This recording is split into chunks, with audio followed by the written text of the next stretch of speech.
Assalamualaikum warahmatullahi wabarakatuh.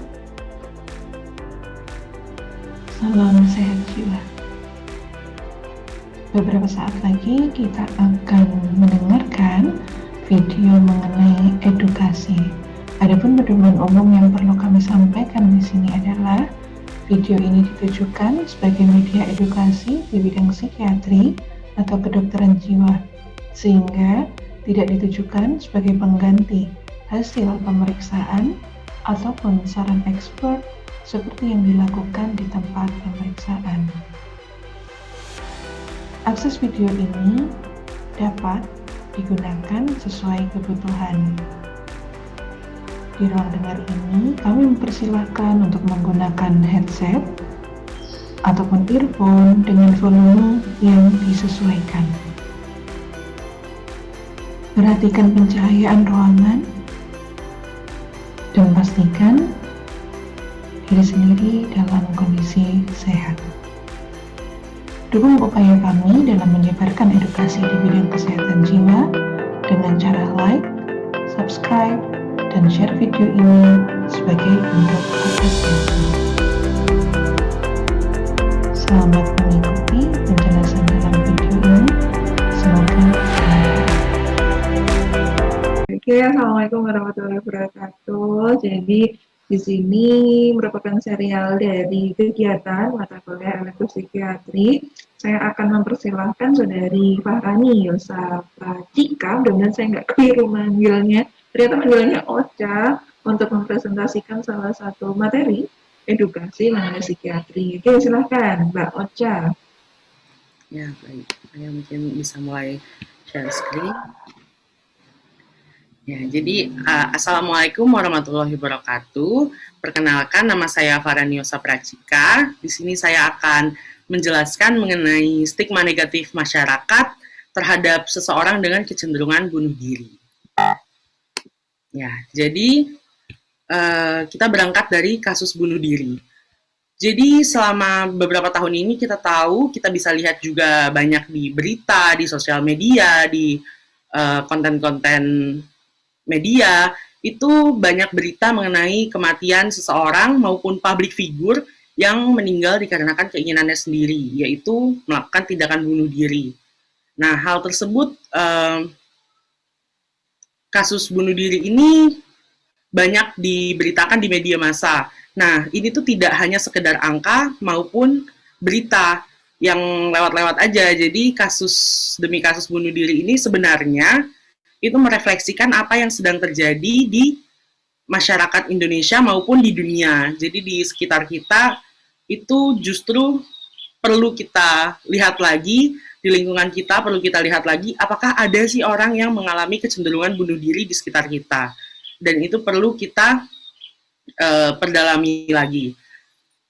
Nah, kan sekarang tuh di dunia maupun di Indonesia sendiri, kesehatan mental itu sedang marak dibahas oleh seluruh umat.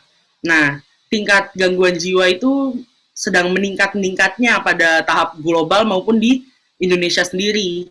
Nah, tapi sayangnya banyak orang yang berkoar-koar mengenai kesehatan mental, tapi banyak juga orang yang berkoar-koar tanpa memiliki pengetahuan yang cukup tentang kesehatan mental sendiri.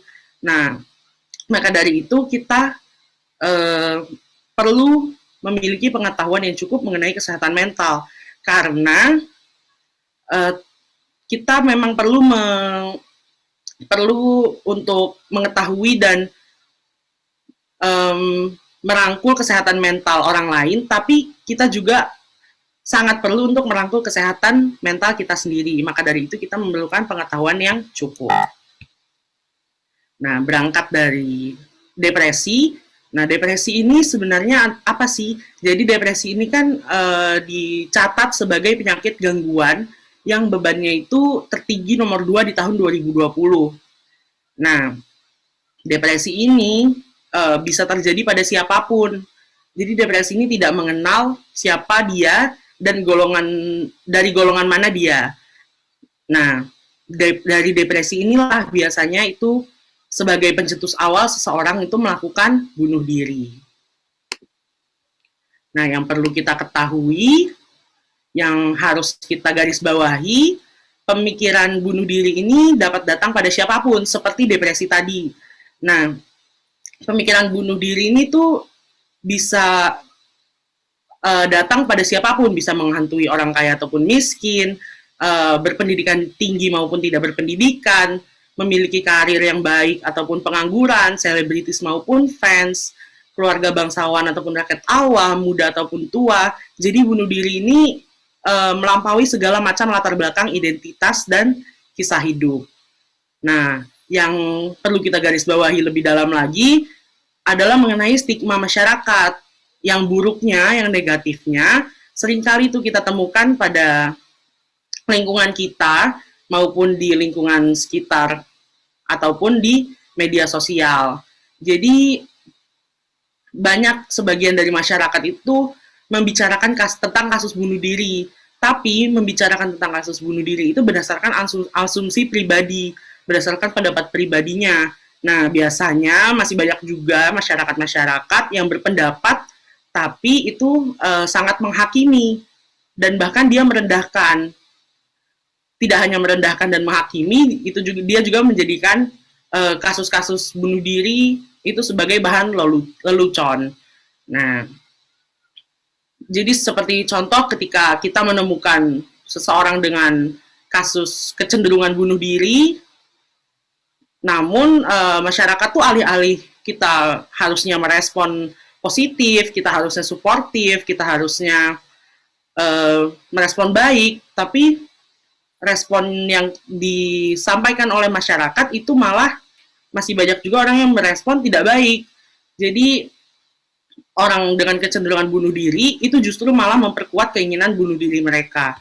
Nah, stigma seperti apa sih yang ada di masyarakat? Nah, kan karena kita tahu juga stigma ini sudah meluas bagaikan virus yang sedang beredar sekarang juga, itu stigma ini biasanya itu dimulai dari pemberitaan yang tidak tepat, dari media sosial, media massa, konten media, atau bahkan hanya dari mulut ke mulut masyarakat. Nah, stigma ini biasanya itu mulai dari omongan salah satu orang yang berpengaruh di suatu lingkungan, lalu menyebar lagi ke lingkungan di lingkungan lain, lalu menyebar ke seluruh dunia maupun dan di Indonesia sendiri. Nah, stigma ini biasanya itu mulai dari pendapat kondisi pribadi seseorang. Jadi misalnya ada seseorang yang ingin bunuh diri, memiliki kecenderungan bunuh diri, dia malah memberikan stigma-stigma negatif, seperti memberikan respon negatif seperti mungkin Anda kurang dekat dengan Tuhan, atau mungkin Anda kurang ibadah. Jadi kasus bunuh diri ini di-oversimplifikasi oleh orang tersebut. Nah, ketika sudah di-oversimplifikasi, lalu diperparah lagi dengan komentar-komentar masyarakat yang menyetujui pendapat tersebut. Nah, itu malah mengolok-olok orang tersebut. Nah, bisa kita baca juga di poster, jadi orang dengan kecenderungan bunuh diri dan depresi yang butuh pertolongan, itu bisa membaca apapun yang ditulis oleh siapapun di sosial media maupun media massa. Nah, ketika dia membaca, dia tahu adanya stigma negatif, dia malah enggan untuk mencari bantuan karena takut terkena stigma dan penghakiman dari orang banyak. Nah, jadi dia tidak malah enggan mencari bantuan, tidak mau mencari pertolongan, itu akan memperburuk keadaannya untuk cenderung bunuh diri. Nah, sebenarnya apa aja sih faktor yang mencetuskan bunuh diri secara medis? Itu ada banyak faktor. Nah, beberapa di antaranya itu seperti ada gangguan suasana perasaan, misalnya itu depresi atau bipolar, bisa juga skizofrenia, terus bisa juga dikarenakan penyalahgunaan zat, bisa juga karena ada gangguan tingkah laku, dan gangguan makan. Nah, semua itu bisa dijelaskan secara medis. Nah, untuk faktor lain yang menjadi faktor resiko bunuh diri, biasanya pada anak dan remaja, itu biasanya itu gangguan suasana perasaan. bisa jadi gara-gara lingkungan yang tidak mendukung, suasana keluarga yang tidak baik, itu juga dapat mencetuskan kecenderungan bunuh diri. Nah, ini ada beberapa mitos dan fakta mengenai bunuh diri. Mitosnya, orang yang bicara hendak bunuh diri itu sebenarnya dia tuh tidak sungguh-sungguh untuk melakukannya. Tapi faktanya, sebenarnya orang yang bicara soal bunuh diri itu bukan dia tidak sungguh-sungguh, tapi dia sedang mencari bantuan karena dia sedang ada dalam fase yang putus asa. Dan dia tidak bisa melakukan pilihan lain selain dia memikirkan untuk mengakhiri hidupnya. Lalu ada lagi mitos yang mengatakan bunuh diri itu terjadinya itu secara tiba-tiba, jadi nggak ada peringatan sebelumnya. Bisa jadi orang yang terlihat baik-baik saja, terus tiba-tiba dia bunuh diri. Padahal faktanya, kebanyakan kematian bunuh diri itu sebenarnya seseorang pasti memberikan tanda peringatan, seperti misalnya ada perubahan berkata, perubahan perilaku, itu faktanya. Lalu selanjutnya yang perlu kita ketahui, perlu kita perhatikan di sekitar kita kalau mungkin ada orang-orang yang bergejala atau menginginkan ataupun ada kecenderungan bunuh diri, itu ada 8 peringatan dan tanda kalau seseorang itu ingin bunuh diri. Nah, yang pertama, biasanya orang tersebut itu membicarakan keinginan bahwa dia ingin bunuh diri, mungkin misalnya dia banyak bicara mengenai hal-hal berkaitan dengan bunuh diri. Lalu dia juga biasanya membenci bahkan menghujat dirinya sendiri, seperti dia bilang bahwa dirinya tidak berguna atau sebagainya. Nah, lalu yang ketiga, dia sudah mulai bisa mencari cara bagaimana sih caranya dia untuk bunuh diri. Itu bisa aja dia bisa searching di Google, bisa lihat di media sosial juga bagaimana sih sebenarnya cara bunuh diri. Nah, lalu yang keempat, itu dia bisa mengatur segala hal untuk ditinggalkan. Bisa jadi sepertinya dia menulis surat wasiat atau sebagainya. Lalu yang kelima, dia juga bisa mengucapkan perpisahan. Kalau misalnya, kalau kejadian di saya, teman saya pernah tiba-tiba WhatsApp saya bahwa dia meminta maaf tentang apa segala yang pernah terjadi di hidupnya. Lalu dia juga mengucapkan kata-kata perpisahan. Nah, itu perlu diselidiki lagi sebenarnya kenapa dia, dan sepertinya dia memiliki kecenderungan untuk bunuh diri. Lalu dia juga mulai menarik diri dari orang lain, seperti dia bisa jadi dia vakum sosial media, atau dia tidak pernah keluar rumah lagi, tidak pernah terlihat lagi saat kuliah. Itu bisa jadi orang memiliki kecenderungan bunuh diri. Lalu dia juga sudah melakukan perilaku yang merusak dirinya sendiri, seperti menyilet-nyilet tangan, ataupun menggigit tangannya sendiri, ataupun merusak dirinya sendiri. Nah, dia juga memiliki perubahan fisik dan mood yang drastis. Bisa jadi dia stres, jadi dia tidak nafsu makan. Lalu dia menjadi kurus, ataupun dia bisa stres, lalu dia makan yang sangat banyak, sehingga dia memiliki berat badan yang meningkat drastis. Lalu moodnya juga yang mood swing, yang tidak aturan. Nah, yang perlu kita ketahui, yang pertama itu kita tidak boleh menganggap sepele. Jadi, perlu kita tekankan ketika kita menemui orang yang memiliki kecenderungan bunuh diri, maupun itu ada di lingkungan kita, maupun tidak kita kenal. Yang pertama itu kita tidak boleh menganggap sepele, karena yang namanya bunuh diri bisa jadi dia nekat melakukannya, atau bahkan sebenarnya dia tidak ingin melakukannya, tapi dia ingin mencari bantuan. Nah, ketika dia sudah mulai mencoba dan kita berada di TKP, alangkah baiknya kita juga segera menjauhkan benda-benda berbahaya dari orang tersebut, seperti pisau, botol kaca, gunting, atau alat-alat yang membahayakan. Nah, yang paling penting, kita harus menjadi pendengar yang baik. Yang penting kita dengarkan. Kita tidak perlu menasehati yang banyak, seperti mungkin kamu harus ibadah, atau mungkin kamu kurang bagaimana, itu tidak perlu. Yang kita perlukan hanyalah menjadi pendengar yang baik tentang bagaimana sih dia menjalani hidup ini.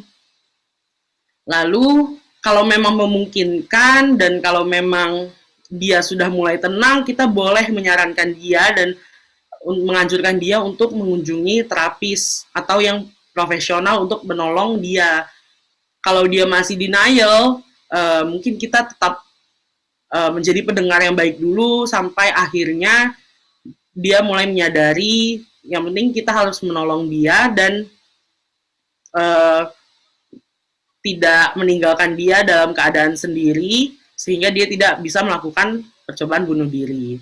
Lalu kalau misalkan kita menemukan seseorang yang sudah melakukan percobaan bunuh diri, alangkah baiknya kita segera mencari pertolongan. Mungkin sepertinya ada orang yang kita melihat tiba-tiba ada orang yang ingin loncat dari gedung yang tinggi, itu kita bisa langsung menelpon ke pihak berwajib sehingga dia bisa segera ditolong.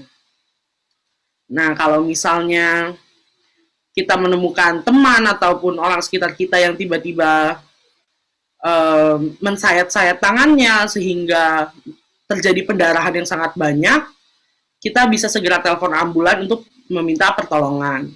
Nah, ketika dia sudah mulai menerima dan mulai hilang untuk kecenderungan bunuh dirinya, yang kita lakukan tidak langsung meninggalkan dia begitu saja, tapi kita harus tetap kontak dengan dia dan tetap menjadi pendengar yang baik.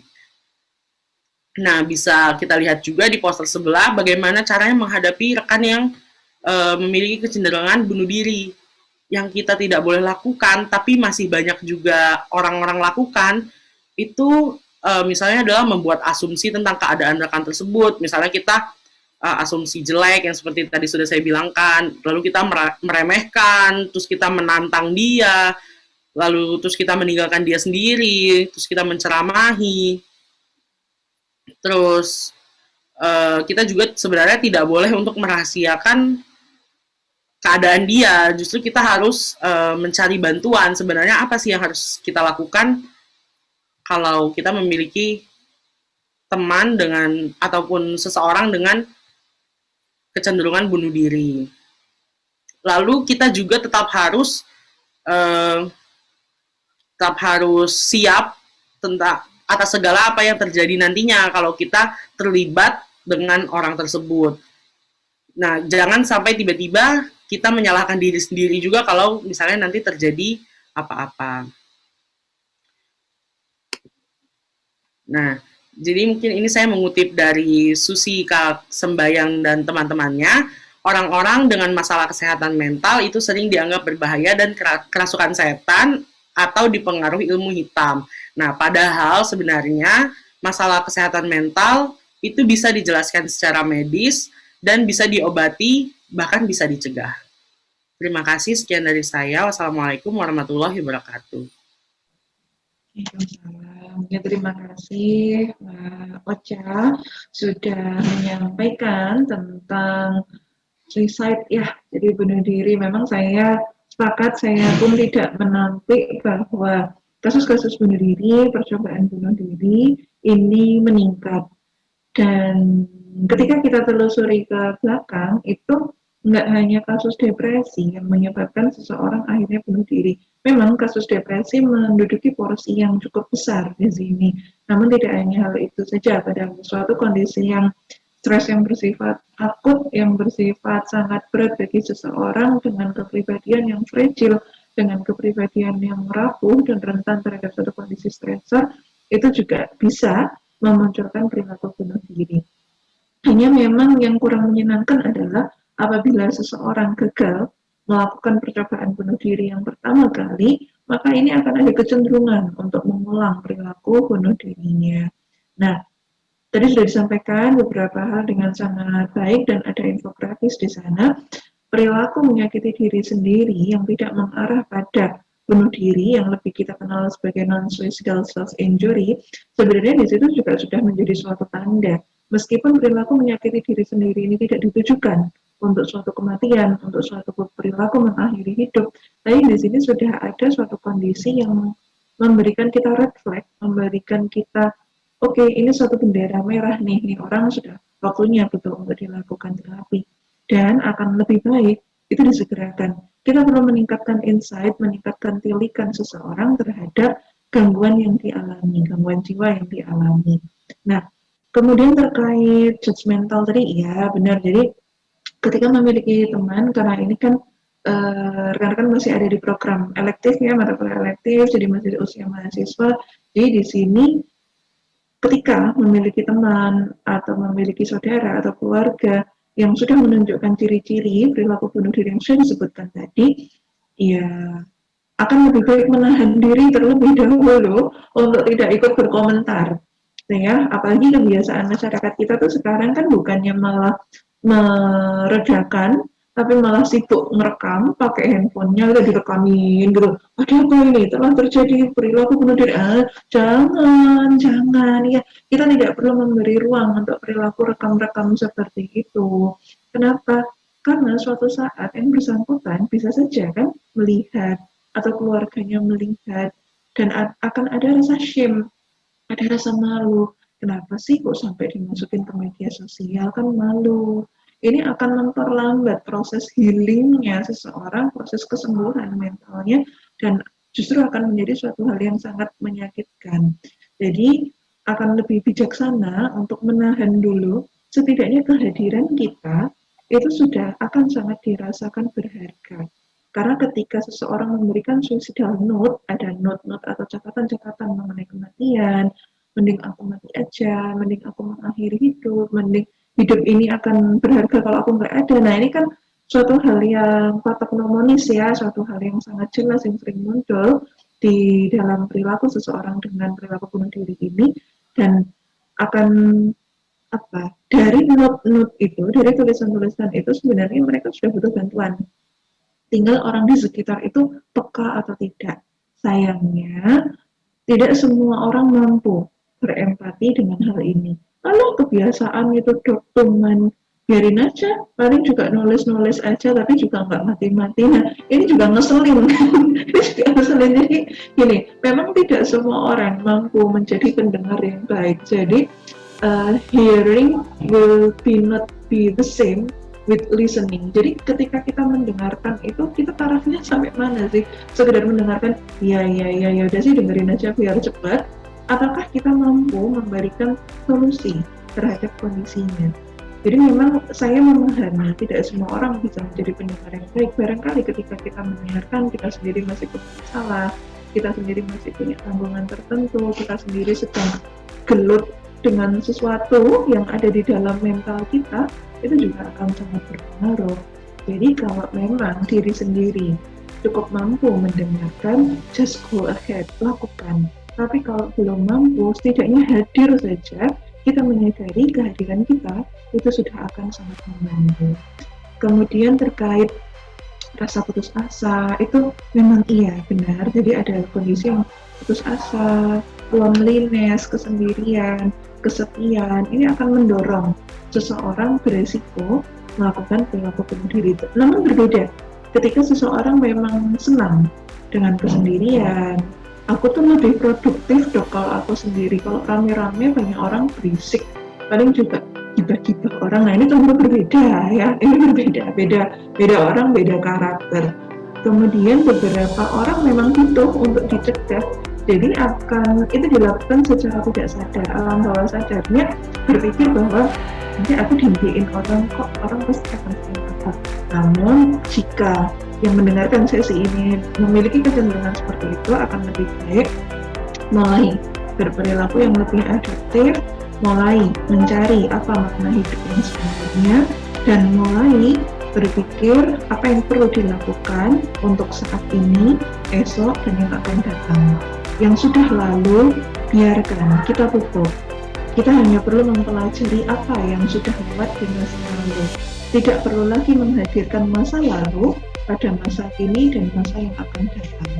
Setiap orang pasti memiliki babak kehidupan dan setiap orang pasti memiliki masalahnya masing-masing. Tinggal bagaimana kita mensikapi masalah tersebut dan semakin bergerak pada kondisi yang mengarah pada perbaikan.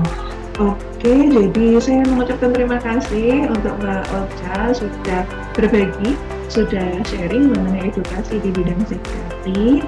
Jadi di sini memang salah satu program kita untuk mata kuliah elektif psikiatri. Terima kasih, saya mohon undur diri, nanti akan kita sambung dengan rekan yang berbeda dan dengan tema edukasi yang berbeda. Terima kasih banyak, mohon maaf untuk kesalahan. Assalamualaikum warahmatullahi wabarakatuh.